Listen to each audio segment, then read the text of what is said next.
Hello and welcome back to Vidyalaya. Again आपका प्रतिष्ठा के विद्यालय में बहुत बहुत स्वागत है। तो दोस्तों, आज मैं फिर एक नए टॉपिक के साथ आपके सामने हाजिर हूँ। सबसे पहले तो आपको गणेश चतुर्थी की बहुत बहुत शुभकामनाएं। आई होप लॉर्ड गणेश आपको अच्छे से ब्लेस करें एंड आप अपने जो भी एम आपने बनाया है उसमें आप सक्सेसफुल हों। Very happy Ganesh Chaturthi to all. चलिए, आज हम फिर से स्टार्ट करते हैं अपना एक इम्पोर्टेंट टॉपिक, जो कि है हमारा बेसिकली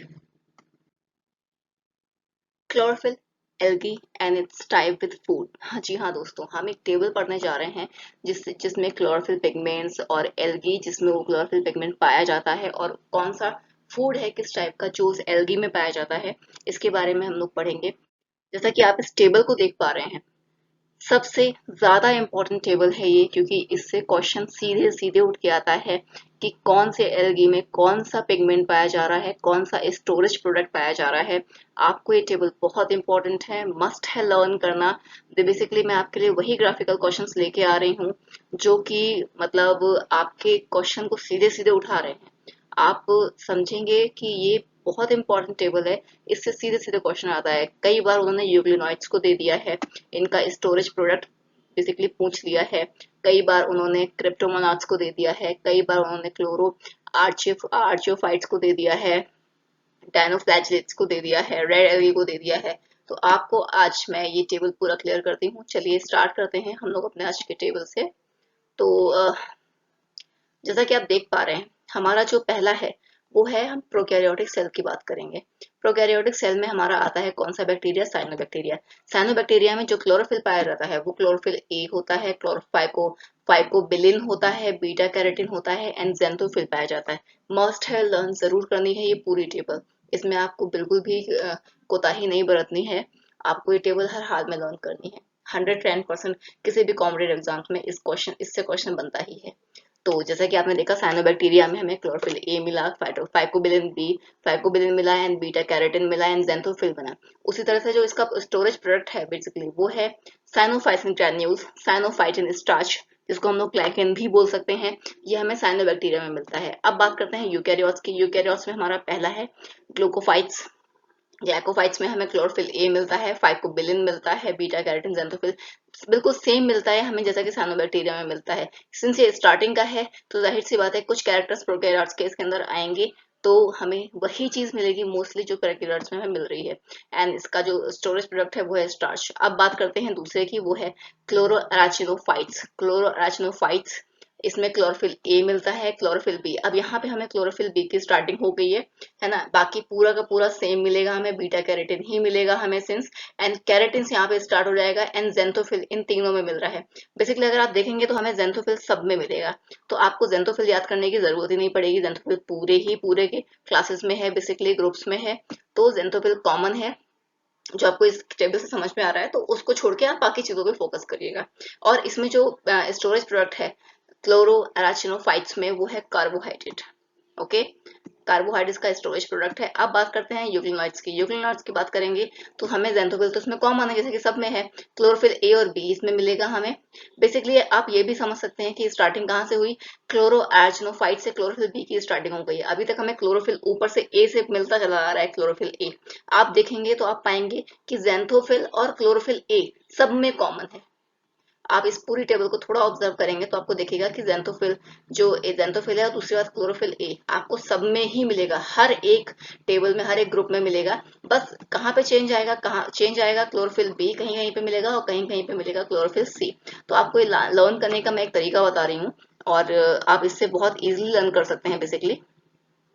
तो अभी आप समझिए इसको कि हमें क्या मिला। यूग्लिनॉइड्स में हमें मिल रहा था, यूग्लिनॉइड्स में हम लोगों ने क्या देखा, हमें क्लोरोफिल ए और बी मिल रहा है और बीटा कैरोटीन मिल रहा है एंड अदर कैरोटीन्स मिल रहे हैं, जेंथोफिल मिल ही रहा है, कॉमन है। और इसमें जो स्टोरेज प्रोडक्ट है वो है पैरामाइलॉन। ओके, एंड क्रिप्टोमोनास की बात करेंगे तो हमें दो चीजें इसमें कॉमन मिल रही है जो आपको देखने की जरूरत ही नहीं, क्लोरोफिल ए एंड जेंथोफिल।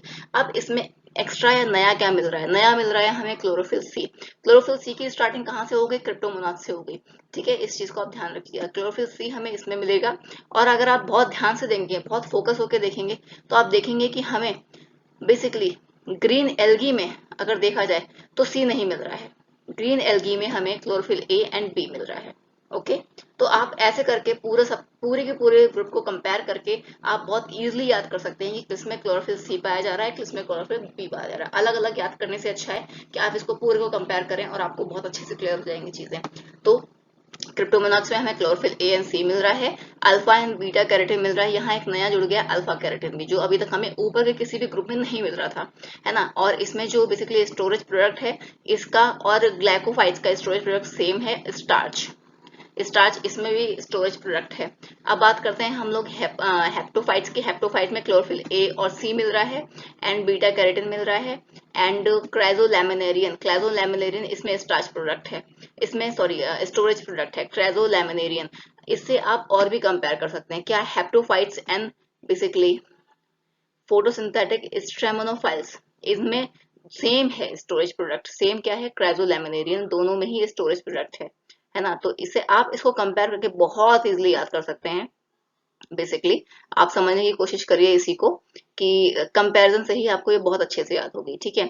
तो हेप्लोफाइट्स में हम लोगों ने पढ़ लिया कि क्राइजोलैमिनेरियन है, वही क्राइजोलैमिनेरियन हमें यहाँ पे भी दिख रहा है, कहाँ पे, फोटोसिंथेटिक स्ट्रेमोफाइट्स में भी, है ना। अब डायनोफ्लैजियल्स की बात करेंगे तो डायनोफ्लैजियल्स में क्लोरोफिल ए एंड सी मिलेगा, हमें बीटा कैरोटीन मिलेगा, ज़ैंथोफिल मिल ही रहा है, कॉमन है सब में, है ना। अब स्टार्च भी मिल रहा है, हमने आपको बताया क्लोरोफिल ए भी सब में कॉमन है। आपको कुछ चीजें याद करनी कि क्लोरोफिल बी कहाँ पाया जा रहा है या फिर क्लोरोफिल सी कहाँ पाया जा रहा है और कहाँ पे अल्फा कैरोटीन आ गया है बीटा के साथ साथ, ओके। एंड नाउ फोटोसिंथेटिक स्टेमोफ्लाइज की बात करेंगे। हमने अभी समझा कि हेप्टोफाइट्स की तरह स्टोरेज प्रोडक्ट इसमें भी क्या है, क्राइजोलैमिनेरियन। उसके अलावा क्या याद करना है, इसमें क्लोरोफिल ए एंड सी पाया जाता है ना। किसी किसी में तो क्लोरोफिल ए अकेले पाया जाता है।